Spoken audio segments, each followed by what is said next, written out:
that moment that I just was sitting in that jail cell throughout the night thinking this is the worst thing ever ended up being the reason that I lived, you know? Yeah. A lot of those moments where, you know, something abruptly or for some reason something didn't happen as I had it planned. There was such a clear reason afterwards why. Mm-hmm.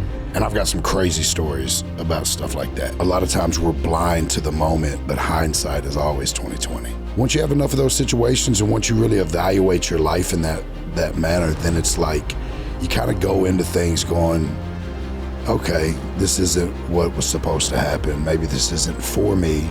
I'm gonna give it my all, but if it doesn't work out, I'm not gonna beat myself up about it because it maybe wasn't the right situation.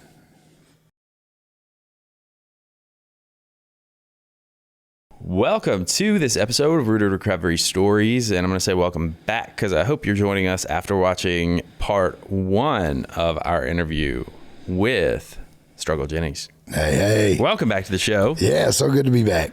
Man, We knew we could not just stop with one. No, I actually said when we had to cut last time, I was like, I don't know that we can get away with doing 4. We're going to try with 2, but yeah. I feel like we could have easily done 4 parts to your for sure. We'll do a docuseries next. Yeah. Man, but what I feel so lucky to, because today is a huge day for you, and we didn't even know when we planned this interview what it was going to be. Tell us a little bit about why today is so special. Yeah, so today is the release day of my new single, Only God Knows, with my good friend and brother, Jelly Roll. Heck yeah. So released the song hit last night, midnight Eastern, and the video dropped as well. So excited for that.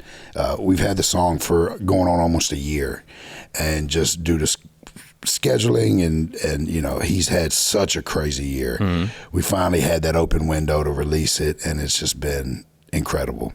What is the anchoring message about the song that really speaks to you? You know, it's a testament of what we've been through and really just what we're going through. You know, it's like, you know, it's kind of it's not a cry because it's a cry. It's a cry for help, but it's also a cry of gratitude, you know, just saying like, you know, I've been through so much and I came so close to selling my soul and just, you know, losing myself completely. And, you know, only God knows. He knows what my heart is. He knows what I've been through. He knows what I want and where I want to be and the man I want to be. And, you know, it's just kind of that, I've drank with the devil, been as high as the angels, dove in that lake of fire, wrestled with demons, the secrets I'm keeping. You know, so it's just like, it's just that one that I hope that people can latch onto for a little bit of strength and hope, and know that they're not alone. Like, man, we've all been through it and we're still going through it.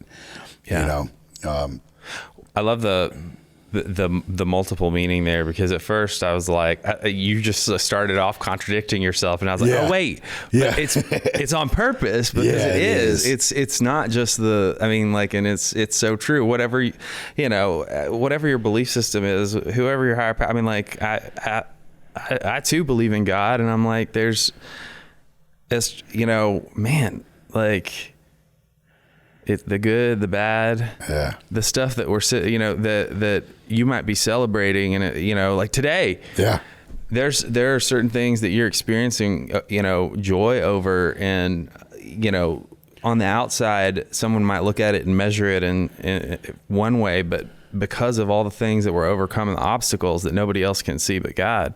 Yeah, like so many parallels to that in life. Oh, for sure. I mean, like. Yeah, like I'm so happy, grateful, joyful, excited. Today's the release day, but I'm also screaming inside with anxiety. And there was things that happened with the release that caused frustration. And, you know, so it's like, even though it's this great moment, I'm still dealing with a lot internally, but God knows that, and he's pulling me through it and giving me the strength to maximize it. So I didn't do an outline today for myself, and because I wanted to leave room for you, for God, and for just like more authentic conversation for us to go where we needed to go. For sure. And one thing that you just touched on that is always a great segue, but there's a huge parallel here. And we never stop getting opportunities for this after getting sober, but like the need for letting go of that illusion of control and practicing surrender. So like, yeah, you got sober however long ago, right? But right now we're talking about something so epically important in your life. And, you know, that, you know, of course you would want to be celebrating everything, but yet you're still having to practice in a huge way one of these principles that is literally what was essential to saving yours, mine, our lives. For sure. I mean, I had it last night. You know, I had planned on releasing the video during the daytime today, right? Normally we look at analytics and say, okay, more people will visit the channel at 3, 4, 5 p.m., you know, or 6 when they're getting off of work. It's a Friday. When are they, you know, because you want the algorithms to hit, you want it to snowball and catch fire and do you good. Do you look at specifically at Apple or Spotify or all? So all together? we run analytics on all of it. So Bonnie, who handles all that for me, she's amazing. Also an artist on my label, Bonnie Stewart. But you know, she'll look at Spotify, Apple Music, YouTube, Instagram, you know, everything, and go, okay, this is the best time for us to post at these times. Because the way algorithms work, you know, it's like that initial. Oh, we get it. Well, the video dropped at 11 p.m. last night. And I was just like, I was like, man, I wanted it to drop. I don't know whose mistake it was. 11 p.m. Last night. Here, like 11 p.m. So midnight, Central. midnight Eastern. Same time the song was dropping. But you don't want to normally drop on YouTube that late at night because everybody's asleep. Yep. So you don't get the views and it doesn't catch fire and go viral, you know. So I was like so frustrated. I was like, God, I can't catch a break with this record. I'm so excited for it. And I know that everything's going to work out how it's supposed to. But I had that moment where I was like, I want to binge drink. I want to go in there and drink a bottle of whiskey and go to sleep because I am frustrated. Instead, I made a protein pizza, not on my diet. You know, it was like, you know, I know that I couldn't do that, right? Yeah. But I had to practice that, even 16 years into recovery. And, you know, I still have to daily when things arise because it's still going to tap in, right? It's still going to pop up and be like, life's going to life.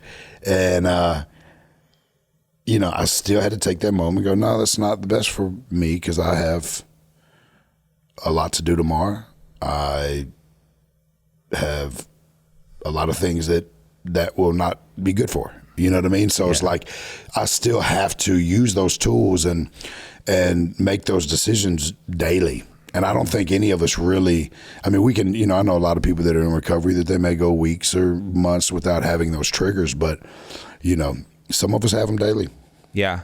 Well, and I think, and there's, for me, they're just such varying degrees, but like you said, it really is daily. And when I look at, you know, there are plenty of opportunities where we've got multiple choices, but when I'm talking about the fork in the road, it's how we're presented with two choices of how we're going to handle something when it's not what we want, right? For sure. So how often that takes place of us having to like, okay, I'm here again, but this is like such a much more, it's been a minute since I've been so, I compare it back to like, do you remember when you were, I don't think this was you that I was talking about this with recently, but I relate this back to when I was a kid. When you had an idea of something you really wanted to do just so bad, or a toy that you wanted or whatever. This is when I first remember experiencing that like lack of control or you know, having to let go in some way, shape or form. I mean, and this is the most simple form that I can like go back to. Like, I just remember being so like, I could not, when I found out that whatever it wasn't going to happen, there was nothing I could do about it, or I wasn't getting what I thought absolutely for sure I was entitled to. And I mean, I wasn't an entitled kid. This isn't, I think all kids do that, you know? For sure. And I bring that up because I think for me, it's the best comparison to be like, this has been happening consistently, and I can weave that all the way back to early childhood. Oh yeah. And I'm still getting to learn those lessons and having those choices. Those forks in the road happen all the time. And for sure. A lot of times when I'm in a good place, I get to have gratitude for it because I know that it reminds me of my humanness and how I've got to rely on something regularly. Yeah. Bigger than me. 100%. Yeah. Like, street lights are on. All the other kids are getting to stay out late and play hide and go seek. And my mom's like, no, you're coming in the house. Mm-hmm. Like I remember stuff like that, but yeah. And through life, a lot of those moments where, something abruptly or for some reason, something didn't happen as I had it planned. There was such a clear reason afterwards why. Mm-hmm. And I've got some crazy stories about stuff like that. What comes to your mind when I know you've got one of those lives where you're like, well, let me go back to the arsenal of all of it. But like, if you were to just be like, what's the first one that comes to mind? The one that's coming to my mind right now is there was a night when I was supposed to go out with all my friends, right? We'd go out and hang out late at night. I'd sneak out the house. My uncle had custody of me at the time. Well, I had told him, I was like, come by about 1 o'clock and just tap on my window, but don't wake my uncle up. Just tap on my window when y'all get here, and I'll come jump in the car. We were going to go ride around and hang out late night. About 12 something, there was a knock at the door, and I thought it was them, but it was the police coming to arrest me on a warrant, right? I was 17. Police were coming to arrest me on a warrant. They arrested me. I thought it was just a horrible thing. I was sitting there like, man, I was supposed to go out with my friends tonight. I was going to do this. I was going to do that. Woke up the next morning and those same friends had ended up in a high-speed chase with the police, and my cousin James Fralix was killed in that wreck, and I would have been in that car. Wow. So that moment that I just was sitting in that jail cell throughout the night thinking this is the worst thing ever ended up being the reason that I lived, Yeah. So just like crazy moments like that, but they're no different than when I wanted to go out and play and my mom wouldn't let me. Yeah. It's just, you never know what the reason something isn't happening for. Mm-hmm. And that's where faith comes in. Yeah. And once you really have that relationship with faith and you really truly understand that like everything really does play out for the best in the long run. Like, a lot of times we're blind to the moment, but hindsight is always 20/20, right? And we see it so clearly looking back. And once you have enough of those situations and once you really evaluate your life in that manner, then it's like you kind of go into things going, okay, this isn't what was supposed to happen. Maybe this isn't for me. I'm going to give it my all. But if it doesn't work out, I'm not going to beat myself up about it because it maybe wasn't the right situation. Yeah. And so last night I chose the pizza. Yeah. Which I should have chose the pizza. I got up this morning and beat myself up. Like I should just drank water and went to bed. Right. Wait, is it a protein pizza? Sounds healthy. No, it was healthy, but it still was push my calories over the. Are you doing macros right now? Or? Yeah, super tough. I got a friend of mine that's competing in like 22 weeks. Bodybuilding. Mm-hmm. And I got about 30 pounds I want to get off of me and get back into the shape I got into in 2022. And so I'm doing like a mock prep with him. So I'm like going through it with him. We're just holding each other accountable. My coach drew up, a crazy meal plan. And so I'm having to like stick to the macros, to the exact amount of cardio, And so this morning when you woke up, did you just say F it and decide to just like give up on the whole thing? No, or were you like, today's a new day? Yeah, I poured a cup of egg whites and grilled 4 ounces of sirloin and ate my breakfast exactly how I was supposed to. So I kind of had that moment where I stepped on the it wasn't all scale. over? Like the hope over. wasn't lost? No, you start over, man. We got a new day. Man. Got a new day. Look at that. Day by day, baby. Hell yeah. Yeah. And one thing I've noticed is because if you look at it that way, then you'll pull yourself back on track and you won't veer too far, because that was like part of our tick, right? Is like when one thing went bad, we just thought it was all bad and we let it all go. But if you're like, okay, well, guess what? I didn't drink last night. I did eat that pizza. I shouldn't have done that. Woke up, looked at the scale, like, I'm holding some water weight because of it today. But I have the choice now to, instead of this big platter of cinnamon rolls that my kids have sitting on the counter, I'm going to pour these egg whites and this couple eggs and this steak in this skillet, and I'm going to get back at it today. Wait, you haven't had any carbs yet today? No, not yet. Dang. I'm about to, though. My next meal is loaded with them.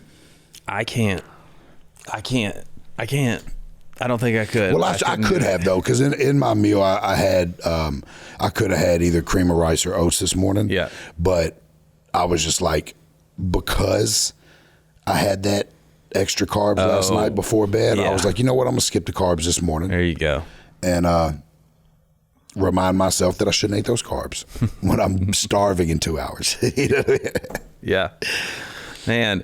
Yeah, it's like you have the insight and clarity now to make better decisions and some wiggle room. And I keep thinking of like how that metaphor is measures up to other areas of our life and all of them. Yeah. It's like we know that we're imperfect, right? We know we're going to make poor decisions sometimes. We know we're going to make the wrong decisions, even if we didn't know they were poor decisions, right? It's finding the balance in it, recognizing each one of them and saying, okay, I did this, so I need to sacrifice this for that, right?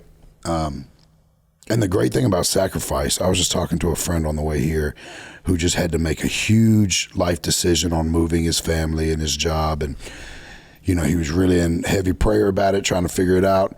And it came to a point where he was just like, I think this is the best, even though it's not what I want, I think it's the best decision for my family, him moving. So he was like, I'm going to sacrifice it for my family. In faith, his willingness to sacrifice yielded less sacrifice, because when he made the decision to sacrifice and go make that right decision for his family, 1,000 doors open. He's got so much opportunity where he's moving. All these things that he didn't know how he was going to figure out just all opened up for him. And it's almost like when you show that you're willing to sacrifice, God doesn't make you sacrifice as much. It's when you're holding on to too much, thinking you've got control, not letting go. That's when it's hard. It's like, okay, you want to carry all this? Watch how much weight I'll put on you. Yeah. So, just let go. It's true. And I think about that even from you did a beautiful job of just explaining like the spiritual principle behind that. But, if I compare that even just to the mental health side of things, looking at that need to control is born out of fear and anxiety. 100%. When I'm wrought with fear and anxiety, it's contagious. Yep. Like you can pick up on it. And so if I'm coming in here and I'm like, you can tell I'm holding on to a bunch of stuff that is just like, it's like trying to hold the sand at the beach, right? Like it's all falling through my fingers and I keep it, it's like, it makes everyone around feel uncomfortable because everybody's like, do I help? Yeah. Are we going to talk about how awkward it is that he's trying to like keep the sand from hitting the ground? Like, why is this even, and so when we let go of the thing that we think is so important to control, it allows not only our higher power, but the people in our vicinity to come help us in ways that are actually possible. For sure. Not. Yeah. You know what I mean? Yeah. And so, because I deal a lot with anxiety, and I deal with anxiety with people who are close to me in my life. So that's immediately where I go to. And everybody experiences anxiety. So it's great. You know what I mean? I have a crazy relationship with anxiety. Yeah.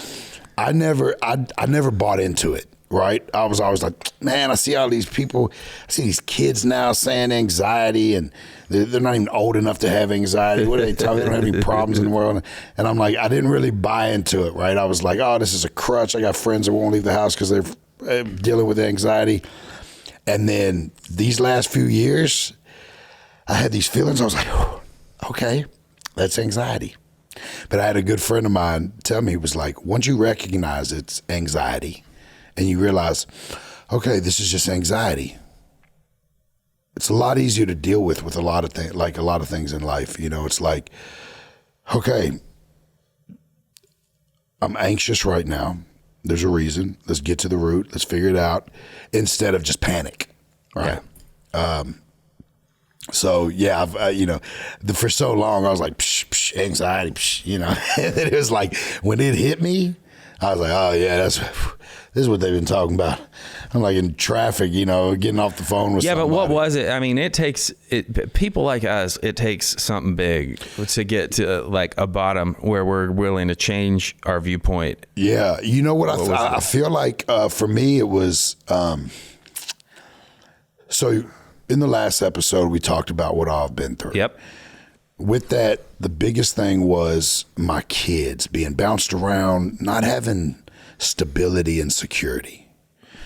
So one of my biggest goals was getting them in a place of stability and security where they can thrive, they can grow.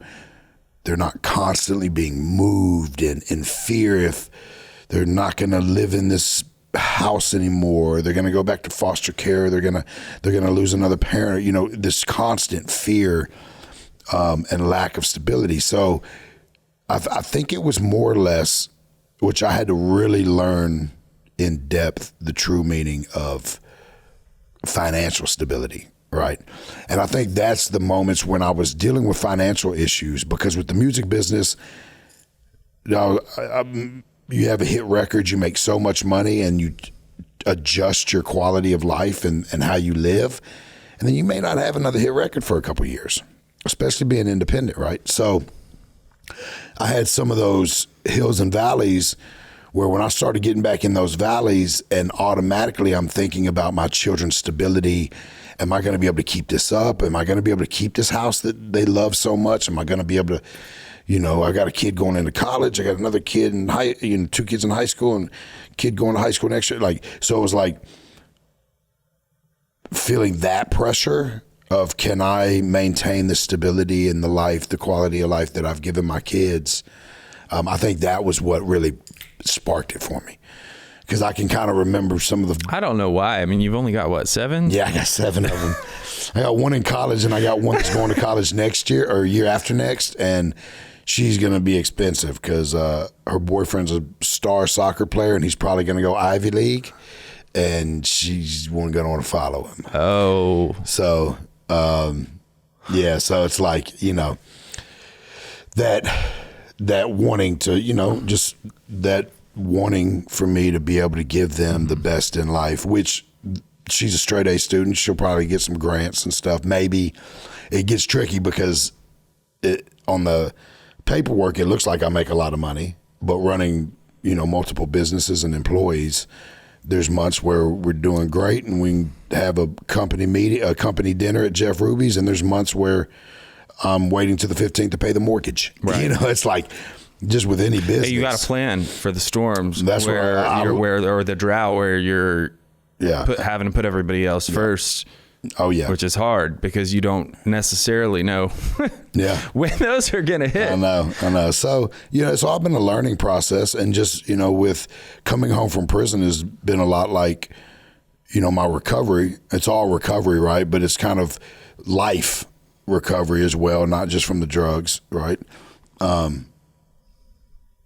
Coming home with a new perspective, new goals in life, being a new person, and trying to navigate through a new life, through a new world, far away from what I was comfortable and used to before. It's a learning process every day. you know, and I've learned so much in the last 2 years with business and with music and relationships and love and life. And this podcast is brought to you by Promises Behavioral Health. If you or a loved one are struggling with trauma, addiction, or mental health, we are ready to answer your questions and help you take that next step. Call our admission center at 888-648-4098 or visit us online at www.promises.com. Our team is ready and waiting to answer the call for help. We want to dive deep in about some of the amazing things and some stories of people whose lives you've touched. And we're going to go that direction. But before we do that, I want to ask you, because what you just said just flooded me with questions. I have to think that our audience listening or watching may be asking the same thing.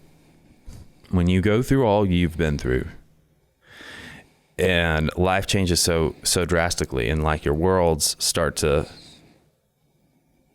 like you said, the people you're spending time around, the goals, all that stuff has shifted so much for you. There's a lot of, somebody from the outside who hasn't experienced your life could look at it and go, oh, well, it's all positive though. Why wouldn't you be, but when you say that, I hear, yeah, there's lots of room for feelings of isolation because nobody knows exactly what you're feeling right now. Yeah. Because you're the one that is feeling this transition from. Yeah. And you can't let them see you break. So who do you talk to about that? And how much do you really let your kids see? Because you want them to know the truth about life. You want to always be honest and transparent, but you also want to protect them and shield them from having to feel those same feelings of anxiety or fear or, in the moment chaos, right? Because that's what your main goal is, the stability and the comfort of, to give them the proper environment to grow in. Because it's a lot, even though I've been sober and I got out of prison, still since coming home from prison, I've dealt with, financial issues, having to let go of friendships, people not on the same path as you, and you try to carry them along as long as possible, or the death of the mother of my kids, having to watch the kids go through that and be their protector, and then the father to my stepkids passing and multiple other family members of theirs, and watching the kids go through that while you're doing everything you can to hold it together to give them this safe place to grow in, while trying to water and stay positive so you can water and plant the seeds they need. And it can be super difficult. So it's just like anybody, man. We're all go through it. Yeah. We're all dealing with our own stuff every day. Mm-hmm. And regardless how big or small, it's our stuff and we deal with it, But it is, and I think that's one of the reasons that I'm so driven, because I understand the concept of energy and what you put out there, mm-hmm. and what you give is a lot of times what you get back. You might not always get back as much as you give, but that's okay. It's going somewhere, right? And those blessings do come. So I could let things beat me up and hibernate, mm-hmm. and isolate myself, or I could go give back to somebody else. Even if I don't have it, I can go give my time to go into these prisons and talk, go into these rehab facilities and share my story. There's things that I can do that can continue to, even if I'm not 100% feeling like I'm in the best place, when you go and you help others get in a better place, it'll heal you too.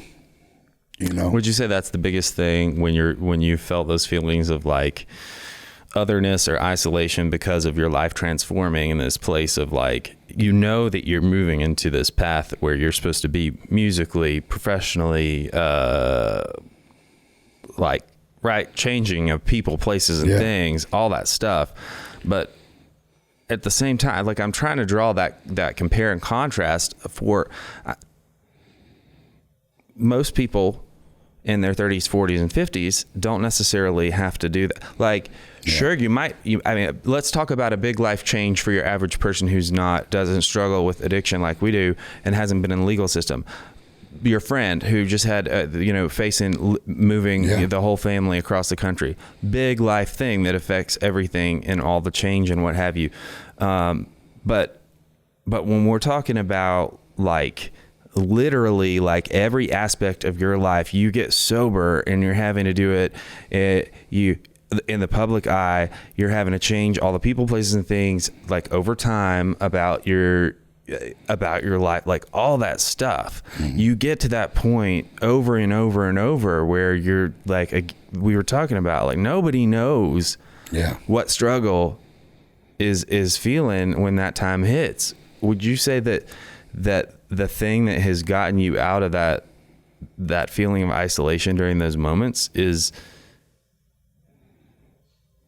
service? 100%, 100,000%. You know, because like when you feel like you have nothing else, right, to hold on to or to give, and you're just like, man, I've given it all. I've invested all this time and money into this and this, and I know it's going to happen. I know it's coming. Doesn't look like it's going to hit today in the account, right? But I know I'm putting this work in. I just got to keep working and have faith. And I feel like the service stuff brings so much fulfillment. And I don't post a lot of it, right? Because there's a weird thing with me, you know. I'll definitely show some things. Like I released the album from Rikers Island, and I'll post if somebody posts about something that I do. But I get so much internal fulfillment off going out and speaking to these people that are in need of, and I'm honest with them. I tell them, look. Well, I think that's the important thing that you just said right there, is that nobody can say posting or not posting is, I mean, people try all the time. Yeah. Whether, you do it and nobody can know if it's really, altruistic. Yeah, nobody knows. And I'm like, no, BS. Because you want the platform. You can change more lives by showing people what you're doing, and you can inspire people to go. And so it comes down to us being our own moderator of our hearts. So you have to ask yourself that question constantly. Yep. If you're doing something in service, what is my motive if it's going to be visible or not? If I'm choosing to let it be visible, what's the motive? And I love that you said that, because I think that people try and black and white that all the time and put that into a box, and there's not. There's not. Because, if you posting it is out of vanity, only you know that. Mm-hmm. And you're getting your blessing for that, right? You're getting the little moment of recognition. But if you're posting it, like, there's things that I post because I'm like, man, I want to see more guys that are in my situation do this. So I've noticed that I'm a leader and people are inspired by things that I do. So I show, there's plenty of times when something beautiful moment happened. I went back into Turney Center. It was so great. And Hope on the Inside, they chopped up a whole piece and put it up. And so, of course, I reposted it, not because I wanted people to see, hey, I went in here and did something good. It's because I wanted them to see that moment. I wanted them to hear what I had to say, because only 50 guys in prison got to hear that. And it was a really special moment that could touch a lot of lives. So, it's just, it's all, what is your intentions? Yeah. And, are you doing it for vanity? Are you doing it to, look like you're doing something good? Or are you just really doing it out of the kindness of your heart? And only God knows. Oh, man. Look at that plug. What a way to bring it full circle. I love it. Yeah. I love it. Well, that naturally leads us so perfectly into God knowing about the plan for your life and what's led you to all this other stuff. Like, we're talking about service. Like, you've incorporated service to the idea of your businesses and business plans. And as you tell me about that, I kind of like to know, is there a story that when you think about what inspired you to do these initiatives? Yeah, well, man, there's been so many, right? Some of the ones that come to my head, of course, everything I've been through, right? And knowing when I was sitting in prison or when I was needing help with my addiction, who was really showing up, right? Who are the people that I latched on to? Who are the people and God bless all the people that go into those prisons and talk and go into the rehab facilities and talk. And there were no guys like me that I could really just latch on to. I latched on. What were the qualities that you would have liked to see that you didn't identify? You know what I'm saying? Yeah. Can you name those? Somebody that had kind of been through what I had been through. There wasn't a lot of, most of the guys that come back into prisons and talk from where I was at, they had maybe spent a night in jail for DUI. Oh. You know what I mean? Yes. Which I still latched onto their stories because, hey, here's somebody who's successful. They had a rock bottom and they climbed out of it, and now they're doing great in their life, and they're coming in here. They get to leave. So I still latched onto that. But I'm thinking about the guys that are a little bit rougher around the edges than I was, or have a little less hope and faith, and they need something more tangible, right? They need somebody that can look them in the eye and go, bro, I was right here. I just did 5 years in the same place you're at. I've lost this, I lost that. I've dealt with this, I've dealt with that. And some of the tougher guys then can go, okay. And there's a little bit, I watched it in Rikers Island. Like, you can see it on the film. There's a couple guys in there that you just see go, and you just see that seed planted, you know what I mean? Like that little glimmer in their eye that's like, maybe I can do this. I just actually, when I went back into Northeast Correctional Facility where I was at, the guy showed up that has been going there for over a decade for sure, that runs the AA in there. And he was like, man, do you remember me? And I was like, Cliff, what's up, man? Like, dude, and I remember him being an inspiration when I was in there. And, it starts off, you're forced to go to AA. And then you find that community and you find that, okay, these are a bunch of dudes that I can kind of talk to these guys. They might understand me, right? Because a lot of times we do isolate and we think everybody's out to get us or against us or nobody understands us. And Jelly actually has his organization is, I think, called the OK Project, and it's really about that. Like, we're not alone, and I love what he's doing, and he's working with Miles from On-Site. Oh yeah, Miles is with Jelly 24 hours a day. He's the director of all Jelly's philanthropy, and that's awesome. So, love what they're doing. They're crushing it. And, it's always been on my heart to give back. Like I was telling people when I was leaving prison, I'll see you again. And they're like, bro, you're not coming. I'm like, I'm coming back the right way this time. Just watch. Because I knew it's something that I wanted to do. And I had to get through parole and, some hoops that I still have to jump sometimes and some red tape. But I'm noticing that a lot of the facilities now are a lot more open to it because they understand the importance and they understand the impact. When you think about the importance and the impact, because my mind goes to, right, I always go to like, okay, so best case scenario, worst case scenario, right? Yep. If you're able to change somebody's life, roll the tape, play the tape out. Best case scenario, give them hope, they do the right thing, they're able to get out, change their life, function in society, and awesome, right? Yep. Like they get to live a life that, you name it. But not everything ends up like that. What if the result of hope isn't that, it's something less? So I guess what I'm asking about is, when you think about all the variations of what hope can inspire by what you do, and you look back and think to that time where you were behind bars and were hopeless. Yeah. But then you found hope. How did that change even just your time there?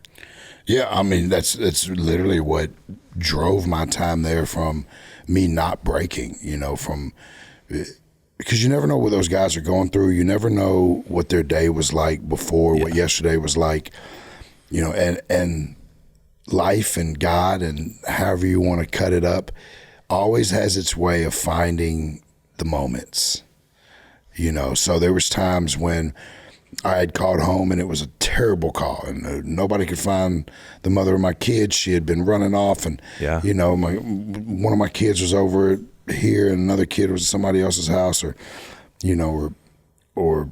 calling home and Jelly's like, hey man, the girl that's got custody of your kids is about to put them in foster care. We got to figure out something, So like, things happening on the outside that I couldn't control. But then I see a flyer saying, somebody's coming to speak, and I go down there, and everything they said just hit at the right time, And that happens so much to so many people, and it happened to me a lot. I felt like so many times when I did go to those functions, when I did, go to that class or whatever it was, I found what I needed. If it wasn't just it may be just to get me through that day, the next 20 minutes on the front end. But meanwhile, there was a seed planted, and then it was up to me to go back and water it. Yes. So it was up to me to say, okay, I heard that today and it hit me and I felt it. Now, what am I going to do about that? I'm going to go back and I'm going to read more on that topic, or I'm going to dive into this, or, I'm going to start making the proper changes. Even if somebody doesn't make it past that last hour or that next hour where they just felt inspired and lit up, right? The seed was still planted. Absolutely. And if you provided somebody that hope that was even just a bridge to not make the worst decision over the next 24 hours, who knows what that alternative future might have been. For sure. And was it worth it? 100%. I'm back to, man, I tell you what, like talking to you, I just get like the God bumps down my back because, so much of the reason why I do this, is rooted, no pun intended, in when I first got sober, I got sober in a AA boot camp type of facility. Yeah. And, we were doing 12 steps all day, every day. I was coming off of at least a handle of liquor every day and like 270 milligrams or more of Adderall, speed, my brain was like all kinds of everywhere. And I'm a super ADD individual. So, I couldn't sit in an environment and absorb what adults were doing around me. Like everybody was supposed to be sitting around and like learning this new way of life and what have you. And I couldn't sit, everybody's passing a book around now. You read this, and, learning about the steps. The thing for me that spoke to me that made a difference, and it was like little bits at a time, was exactly what you just said. And it hit me so deep because it was people's stories, and it may not have been the whole story, but it was part of it, or even just like a nugget, but it was enough that got me thinking on that one principle because I was able to relate. Yeah, for sure.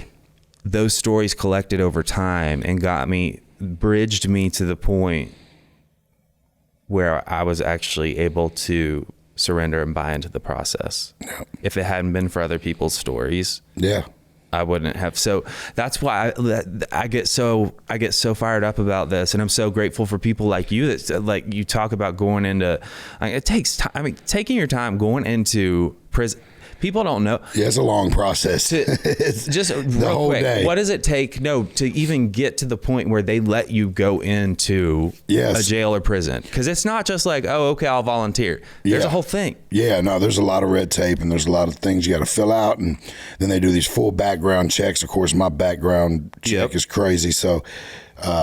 Then they dive in and they really research you and they look at what you're doing, and you got to be careful of you got to keep your integrity intact online, and especially somebody like me that's been through so much problems with the justice system, and So there's a lot there. And then even then when you show up, then you go through the whole process of, taking everything off and scanning and, then you go in this room, you sit and wait, and then you go in this room and, you could be, especially like I'm driving 6 hours to get to Northeast, right? And then not only am I driving 6 hours, then I've got to spend 10 hours in there that day, dealing with all of that. But you said it, man, if it helps somebody get through 1 hour or 24 hours, it was so worth it. And it reminds me, it's a fresh start for me, because I'm like, yes, life has a way of letting you, sometimes you coming out of bad situations or you're in recovery and you've got a little time under your belt, you start to kind of slip back into that level of comfort or confidence that you got it all figured out, right? Mm-hmm. And so going back into that prison is a real reminder of, man,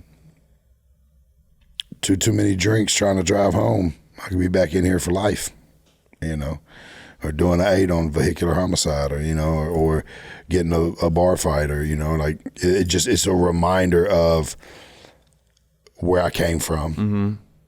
And it's also a reminder when I go in and I talk to the guys, because I don't only give them my story, I'll walk around afterwards and listen to theirs, and there's so many guys that are in there from one bad night, one wrong decision, one mistake. And so it's do you know how many one mistakes that I didn't get caught for that I could have, like, if they added them all up, I'd be doing 500 years, even if they were just a day in jail for this mistake, just think about it, man. And even people that, there's so much, right? Like people we don't get caught for, and it's just, whew. Well, and that's where the gratitude comes in, a lot of times, because it's like, think about, we all know people that didn't make half the mistakes we made and got hit pretty hard, either lost their life or,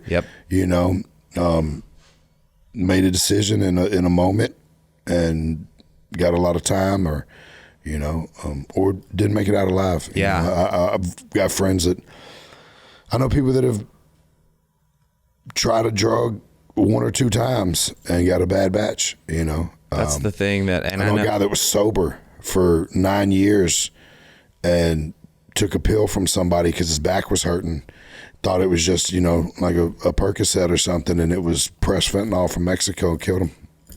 And he had been sober, like, it wasn't even his drug of choice, but he took this pain pill from this guy thinking that it was, and it came back, he had fentanyl in his system.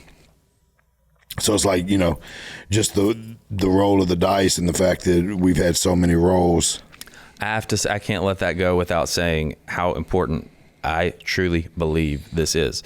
And you can find it everywhere to have, oh my God, what's the name of it? Fentanyl? No. Oh. The anti, Narcan. Oh, Narcan. Narcan. Yeah. Because, y'all, it's everywhere. It's everywhere. Mm-hmm. Your sweet little niece who's in college and just decides to smoke some pot for the first time or whatever. Maybe she does it every weekend, and she gets the wrong batch and it's laced for whatever reason. Mm-hmm. And it takes the smallest amount for somebody who's not, opiate overdoses are happening by accident to non-opiate addicts all over the place. It doesn't matter if they're an addict or not. The only thing that can save somebody's life when that's taking place is something that will reverse it, and that's Narcan. You can Google. Sorry, you brought it up. I have to. I have to do a plug. No, and I got something to follow that. Have it on you at all times. I have 2 in my backpack. I keep 2 in my car. I think in most cities you can find a program where you can get a free, like in Nashville, I know that if you Google where it is, like our city provides like a vending machines where you can go get it. I haven't had to use it yet. Even in my line of work, I haven't had to use it on someone yet. But you know what? I have so many people that I'm connected to that are alive today because somebody kept it on their person. Yeah. For sure. And I'm working with, talking to, I can't officially say working with yet, but I'm talking to Reach United, who is, they're out of DC. That's like the fentanyl and opiate crisis group out of DC. Incredible people. They're doing huge things, and working with them and Smiles for Recovery, through Smiles for Recovery right now, and really wanting to do a lot with Reach United. But when I was in a meeting with one of them not a few weeks ago, which was crazy. I'll tell you about that meeting in a second. But they said that was their number one thing, is getting Narcan out there. Mm-hmm. And their second thing is beds, right? Because it's like, I forget what the number was. I'm going to say it's like 60% of the people that overdose were on a waiting list somewhere for a bed, trying to get into rehab, into detox facility. And the interesting thing about that is there's not a shortage of residential beds. And this is what people don't understand when we're talking about treatment. There's different levels of care for drug addiction.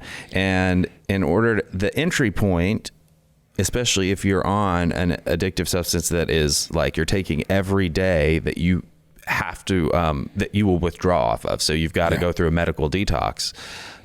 You've got to, the entry point is going through detox. Yep. And that's what I'm opening right now. So we have a program where my business partners are buying these rural hospitals that are like dying and just, they've been eaten up by larger hospitals, and they're in little small communities, and, they're either not open or there's one or two offices. There's not proper care in those hospitals anymore because the larger companies have bought up, and some people, especially when you get up into like Kentucky and stuff and different places in the Appalachians, people are having to drive an hour, 2 hours for proper medical care because the hospital in their town got swallowed. Mm-hmm.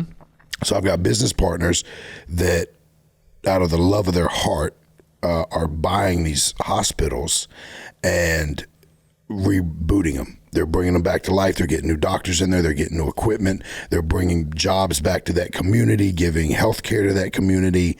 And are they opening as a detox plus hospital, or is it specifically detox? It's a hospital, but they're giving me 2 floors in every hospital. What? One for detox and one for 28-day program.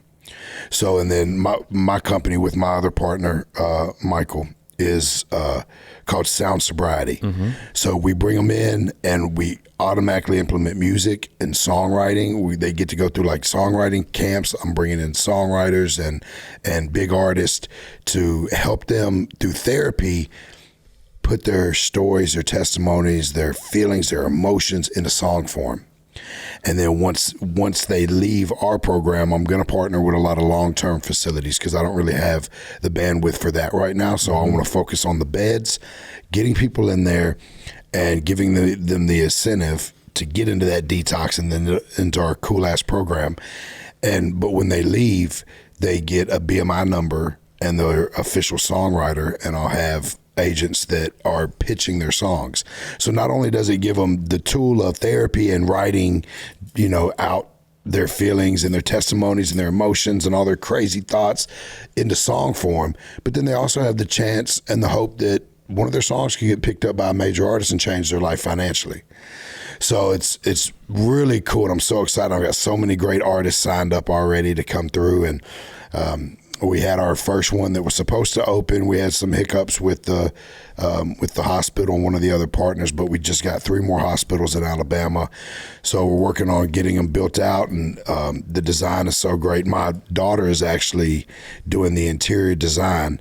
She lost her mom to a drug overdose, and now she's in college for interior design. So full circle, she's going to be designing the inside of hospitals that will hopefully save lives.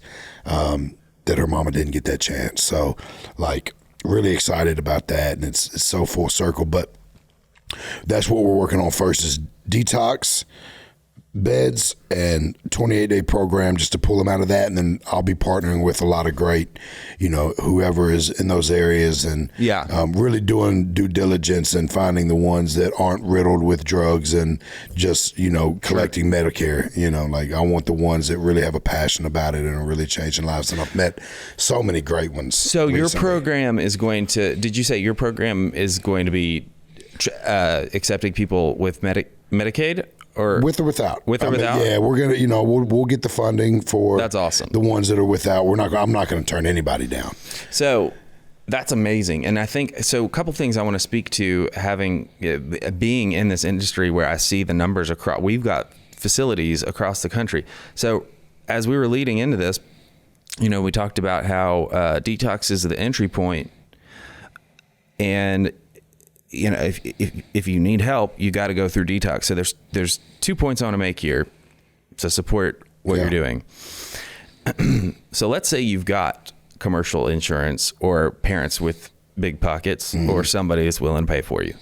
There are certain times of the year where whatever, where let's just say that we have one of our facilities has 112 residential beds, but our detox has 20. I'm putting those numbers together because nobody quote me on that, because there's a lot. But the detox beds are the detox beds. They're licensed specifically how they are. You can't just be like, oh, well, today we're gonna, this person really needs help, so we're gonna take one of our residential licensed beds and put a detox person in it. Like, you cannot do that. So when in those moments where somebody needs help and you can't, you're scrambling to find them a detox, because when the window of opportunity is there and an addict finally says, yes, I want help, I will accept help, you have to move that moment, because you don't know how quick that window is going to close. So what you're talking about is so essential and so necessary, because that entry point of getting somebody off of the substance that is and separate it and in a medically safe environment is so key, that we have those across the country. Sure. And the shortage is absolutely drastic. Now, the other 50% of what I was going to talk about is that we talk about in the rooms, the people that are have gone farther down the path, right? Some of us call them the Yets. Yeah. Because started off maybe upper class, middle class, whatever, but you do drugs and drink long enough, stuff's gonna start getting taken away. Yeah, we lose everything for sure. So the people that have absolutely nothing, or maybe on Medicaid, are no less than you or I. So I look at that and I think about those people, and I know you do too. Yeah, 100%. And I love talking about how important it is for everyone to understand these people aren't just different than you or me or whoever. They are literally, they just went longer. They went long enough for it to get to that point. Yep. And so if this was your brother, your dad, your son, whoever that you love so much, would you not want something in place? Yeah. Ready and available. Oh, for sure. And we're working on all aspects too, because like I told you, I'm partnering with Smiles for Recovery. Yes. So people that go. Did you tell me that on camera or off camera? Because I want you to talk. Okay. Yeah, but we can talk a little bit more about it. They're incredible. But so we'll be helping people get teeth. We'll have on-site barbers to get them cleaned up, when they're coming out of that detox and they feel themselves. We're implementing a lot of IV therapy, glutathione, your vitamin B's, your, all the magnesium, all the stuff that your body needs and that we've depleted for so long, especially if they've been out there, having a rough time. So we're going to do a lot of things that a lot of places aren't doing, and just make it super tailored to the individual. And, I'm excited. I've partnered with Troy from Hustle Recovery. He's here in Nashville. I love what he's done. I met him 18 months ago, and he was literally going around just jumping out on people that were walking the streets and stuff and testing their drugs for fentanyl and trying to get them a bed right now, talking them into going. Man. Now he's got 11 facilities 18 months later. And so proud of him. And then he's the one that linked me with Smiles for Recovery. Him and another friend of mine named Richard, who's in the dental field, and those guys are great. I mean, the ecosystem they have to be able to give these implants and these smiles to people who have, don't have the confidence or don't want to smile because, the drugs have, been terrible on their teeth. And so just, implementing all aspects, man, from getting them in that door, getting them cleaned up, giving them an outlet to express themselves, giving them a little bit of hope, finding them a good place to spend the next 9-12 months, and staying as involved in that whole process as possible, because then if they've got a year sober, we can get them all new teeth. Yes. So it's like, well, giving incentive, inspiration, leading by example. I want to keep talking about how people can learn more as well, because I want our audience to get involved. But one thing I want to speak on in support of, that you mentioned, but I want to dive a little bit deeper, because it's so helpful, so important, and I love it because it's like a sneaky thing that helps people, and they don't even know it. So you take someone who has absolutely zero therapeutic tools in their toolbox to regulate their emotions, and cope with life, and you get sober. So detox, right? Like, well, now you're raw. Yep. You feel like shit. Yep. So now what do I do? Okay, well, we're going to do some groups and we're going to have therapy, which is great. Those are important. Sometimes not as stimulating. Yes. Right. Yes.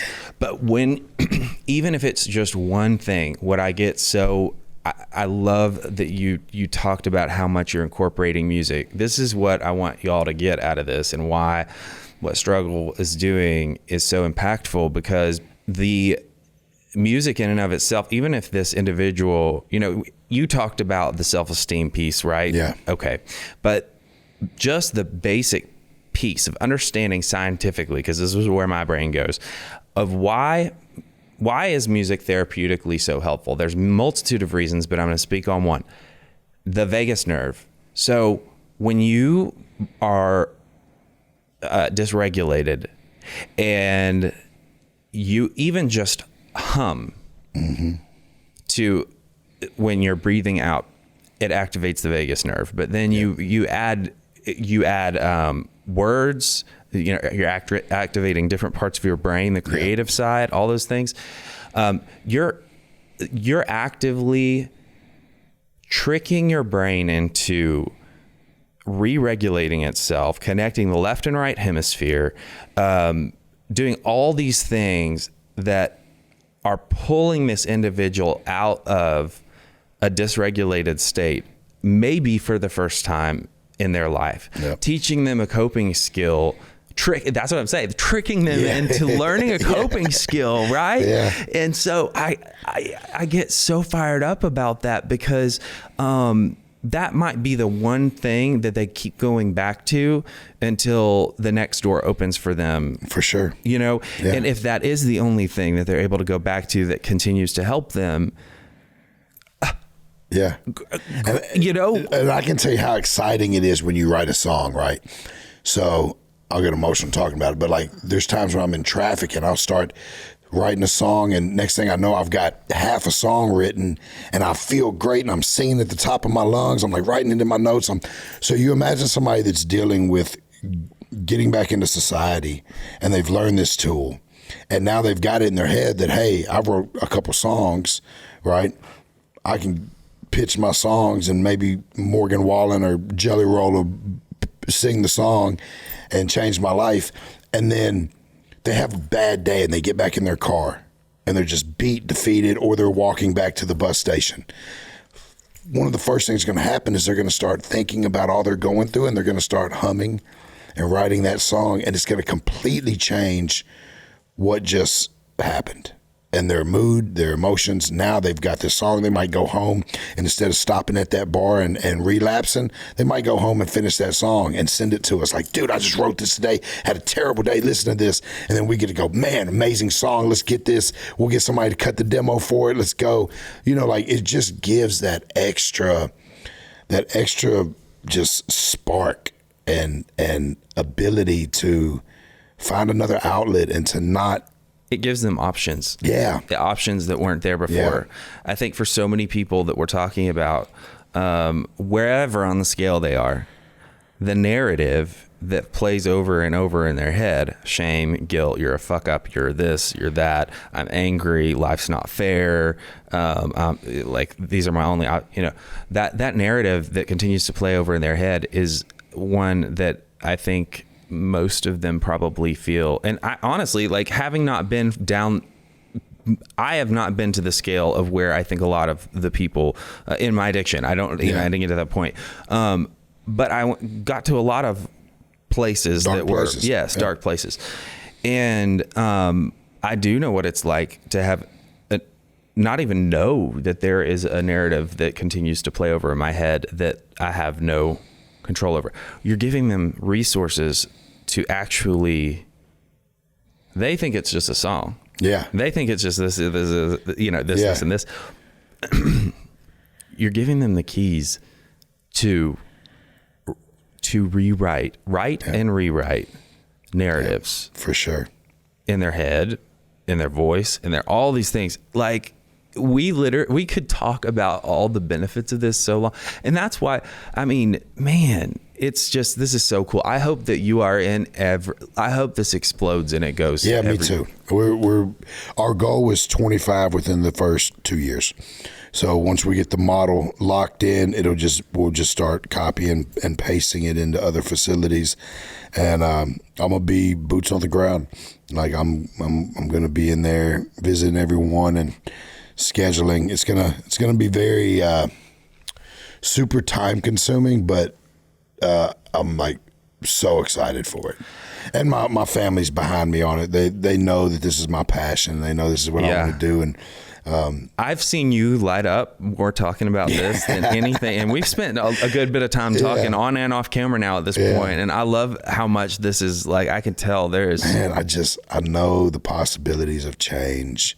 I know the effects of drugs and alcohol. I know the effects of losing people to it.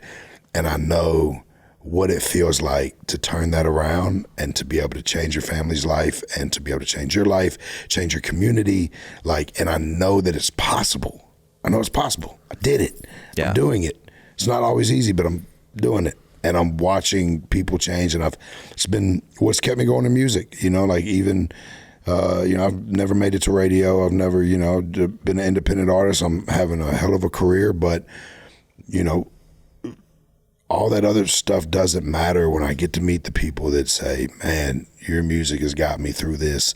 I'm sober because of your music.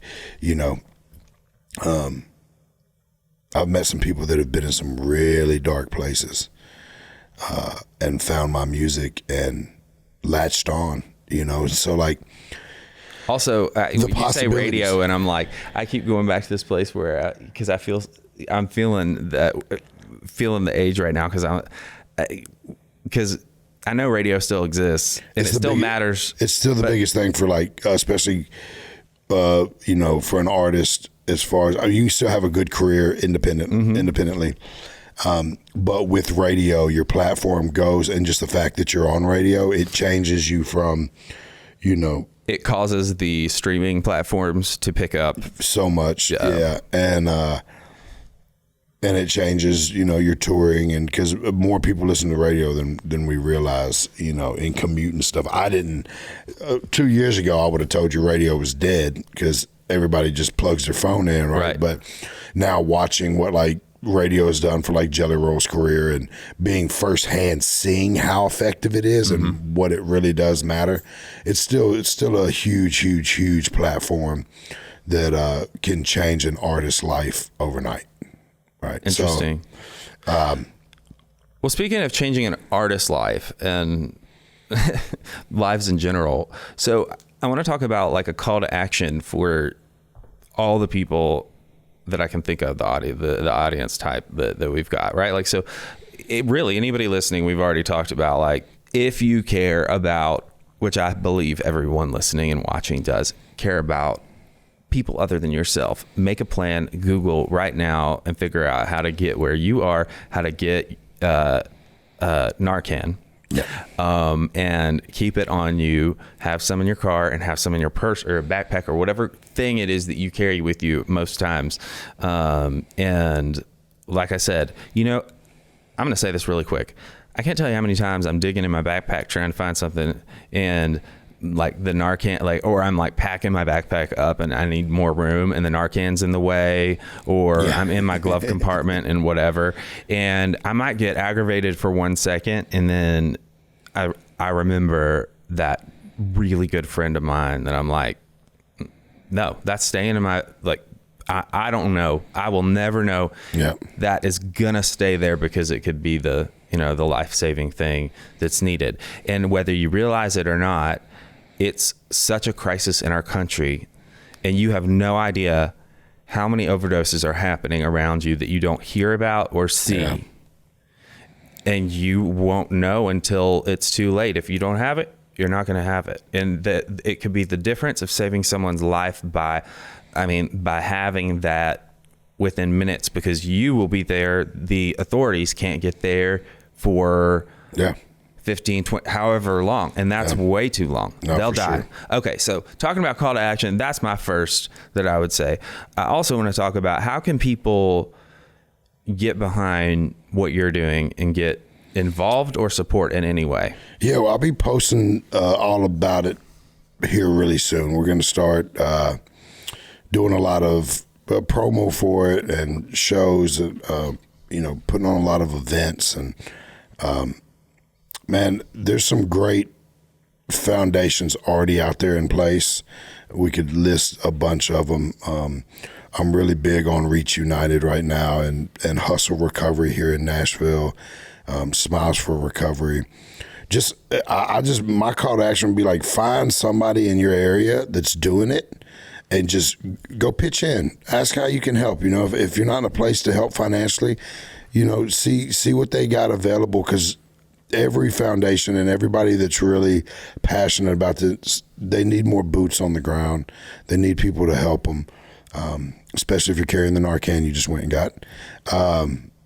So, just find somebody to latch on. I'll be posting a bunch of stuff about it on my social media as soon as we've got enough, as soon as we start opening the facility. So, just stay tuned, man, and do what you can to help others. If you got an opportunity to go into your local jail and just share your testimony, just tell them what you've been through, man, and tell them how you feel and let them know they're not alone. Yeah.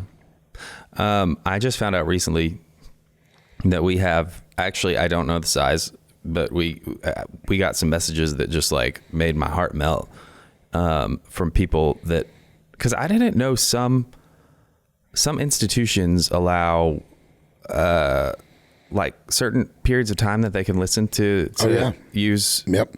Podcasts, like some facilities have little iPads, or they're not iPads, of course, but they're like, pads that they're allowing the inmates to have, and they can download music, podcast, certain things on there. Also, some of them, like when I was in prison, with the little MP3 players, we could plug it in and download music.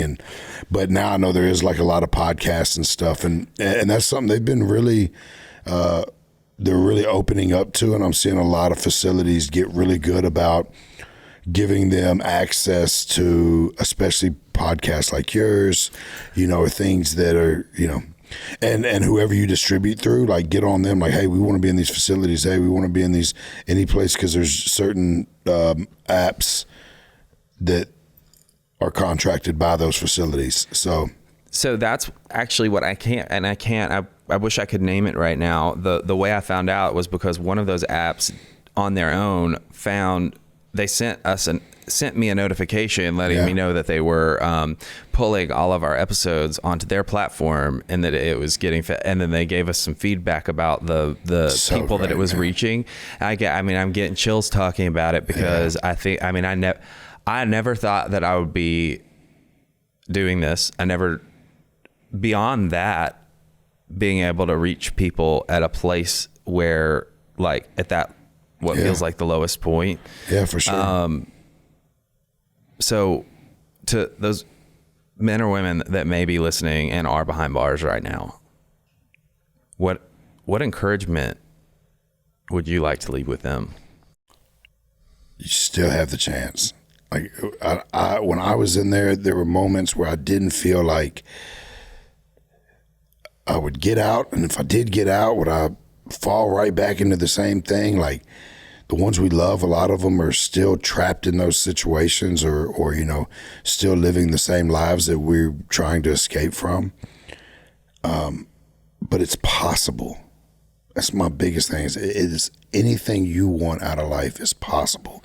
If you make the proper changes, you make the proper adjustments, you make that decision today that, hey, I'm not coming back here. I'm not going back to the same place that I was. I'm not going to be the same person I was. I want to be something better, and I can. The resources are there. Start reaching out. Take every class you can. Go to every service you can. Go to every function you can. Fill yourself with nothing but change. Speak it, read it, absorb it, listen to it. Life is so incredible on the other side. Follow-up question. When you talk about the don't lose hope because it's possible. Yeah. Because I think that's the number one thing. People behind bars, people not behind bars. Well, is there one tip that you could give to these people we're talking to right now? When you say don't lose hope, keep persisting. Well, the game ain't over till you quit playing.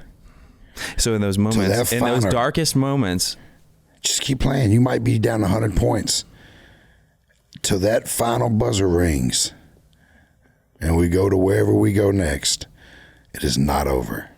You still can win. You just might have to come back from a little ways. I had to come back. I was a couple hundred points behind. I had to move that ball down that court, and I didn't give up, and I didn't quit. And now I am giving my family. I broke the cycle. Yeah, I broke the curses. Mm-hmm. I'm giving my family a better opportunity, a better life, and I'm living, and I'm breathing, and I'm thriving. I'm getting to give back, you know, like, and I'm not, I don't switch lanes and take a quick turn when the police get behind me. No matter how far you feel like you've gone down or screwed up, bringing it full circle to, you know, you thought you got pissed off last night, thought you were going to drink. You didn't drink, you ate a pizza, and then you felt shitty about it, but you got up and did your diet today. I mean, take it all the way to whatever, like, no matter how far down the scale we have gone. Because we're all worthy. We get in these situations where we feel like we beat ourselves up for every decision, every mistake that we've made. Don't do that. You are worthy of all the great things. You just got to know your worth, and you can't settle for less. Yeah.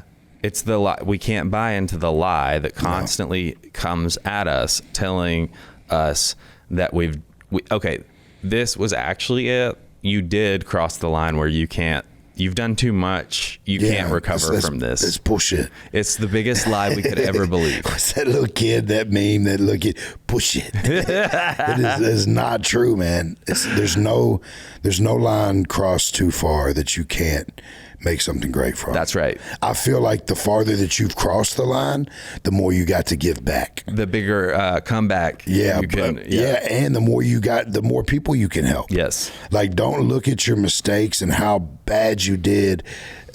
Like, use it. Take that. You can't take it back. Take it and use it as your testimony, and go and show people that regardless what they've been through, they can overcome it. And they can have a better life. That's right. So if you've done some really bad things and you think that nobody will ever forgive you and that your life is over, guess what? You can take those really bad things and you can make something great out of it, and nothing was in vain. And you can change more lives than you ever imagined, and yours in the process. Ooh, I love that. We talked about don't believe that lie that wants to come against us. And I think the antithesis of that, which is so, like, the good side of it, is don't believe the lie that, like, that some stuff has no purpose. Yeah. Absolutely everything can be used. Everything. Like, like everything that you've been through, or mistakes you've made. Yeah. That adds to the testimony. That's the beautiful thing about a testimony. Mm-hmm. We get to tell people how messed up we were, how many mistakes we made, and how horrible of decisions we made, and how bad life was. But then we're standing on top of it, still here, and we can take this big mess and chaos and show, hey, I did all of this. Not only are you taking accountability for it, you're accepting it, you're owning it, you're saying, hey, this is the mess that I created and all the bad stuff that I did, but you're using it for good, because the bigger that ball is, the more people look at it and go, man, all right, you went through all that. I might not have went through all that, or I went through the same thing, or it's just you have more reach, and I think it's once you really look at it from that way, then you don't really. I don't have regret. Yeah, I don't have guilt. I don't have It's like, no, I made a lot of bad decisions, but what am I going to do with that? That's right. I want to end with a. I mean, if there's something you want to add, we'll get to that in just a second. But I want to end with a metaphor that is so cheesy, but I feel like applicable to what you're saying. So, and you probably know this story and could tell us which one it is, because there was most people now know about Nashville hot chicken. Oh yeah, and there were two OGs, I think, Bolton's and Prince's. Mm-hmm. And I don't remember which ones it was. I want to say it was Prince's. Prince's has always been my favorite. The story that I'm about to tell. I come from a family that like my grandma, before she passed away on my dad's side, she was like one of the only people in the city that would cook hot chicken every Wednesday or whatever day it was at this place called Pee Wee's till it burned down. But yeah, I come from a family that's been cooking hot chicken since day one. Oh, wow. So wait, before Prince's and Bolton's? I don't know. I wasn't alive. Of course, my family be like, yeah, we were cooking that shit way before them. But no. All right. Well, so the story goes, and I mean, this is lore. Yeah, I don't know. It could be true though. I don't know the people, but I've heard it enough times, right? To I think this is true. Or it's great marketing and whatever, take it for what it is. So, like I said, I think this is the Prince's family and how this recipe happened. But, so talking about using something, screwing it up, and then redemption. And okay. So husband and wife, they're fighting. She is so upset at him, and she's gonna get him back for whatever it was. I think he cheated. I don't know if he cheated on her. I think it was a cheating. Yeah, game. Yeah. And she's like, I'm gonna get this. Yeah. And she put like a mass amount of whatever spicy she could find to make this cayenne and stuff. Yep. Just get it nice and hot. And she served it up to him, and to her surprise, he loved it. Yeah. And this part I might be foggy on, but I think they had some kind of reconciliation, and like they fixed their relationship and started selling hot chicken. That's what I've always heard. Yes, and then it just blossomed from there, and then they had an institution of family wealth that they were able to pull from, and now we have a whole movement of Nashville hot chicken, and it's just so funny because it was started from a resentment. Yeah. So can God use, or your higher power, use anything? I mean, that's what I'm saying. Like anything can be used. It doesn't matter what screw up you're doing. But that's a really funny one I love to talk about because. Yeah, I actually just wrote in a song that I've got coming out in a couple months. I said, I made a good living off of poor decisions and pain. It's like, you take that, man. Take whatever you've been through and use it for greatness. You're doing that, my friend. You too, man. Yeah. So proud of you. Hell yeah. Okay, so I told you I was going to ask you. I just want to make sure. Is there anything else you're doing that we forgot to talk about? Because you're doing so many good things. You touched on it, but I want to encourage people. Is the album that you did in Rikers, is that out? Yeah. And what's it called? It's called Live from Rikers. Love it. Live from Rikers Island. And it was, went in with Send Musicians to Prison. They took me in there. Went in, sang, kind of gave some of my testimony. It wasn't definitely not my best singing, right? It was early in the morning. not my best version of the testimony. Well, when you just described what all it takes to get into prison, man, I mean, like how. And this was one of my first times in being acoustic, you know. Yeah. No big band behind me or nothing, just a guitar player and me and these guys in there. And when you walk into these prisons, there's no smoke screen. All cards are on the table. They look right in your eyes and they see through all the bullshit that you would try to give them. So vulnerable. So many emotions going back in and so many feelings that it was hard to even speak, let alone sing. But I sang. I gave them bits of my testimony that I could think of in this, where just all these adrenaline and endorphin is running through my body, right? And I got the recording back because they recorded the whole thing and videoed it. I got the recording back and I was like, this is probably a terrible idea because I didn't sing my best, but there's something so powerful and special about this project. I'm just going to put it out. And I put it out live from Rikers Island, and I'm so proud of it, and I love it. And it's just, if fans of mine, it's a bunch of songs they've heard, some they haven't heard, but stripped down versions, just me in front of a bunch of guys. And if you watch the thing on YouTube, it's the whole filming of it, and you'll see the guys turning around, and you'll see the lights in their eyes, and you'll see them second guessing everything they know, you know, or they thought. Yeah. And just a super special project. So Live from Rikers, it is available on all platforms right now. Struggle Jennings, Live from Rikers. And then,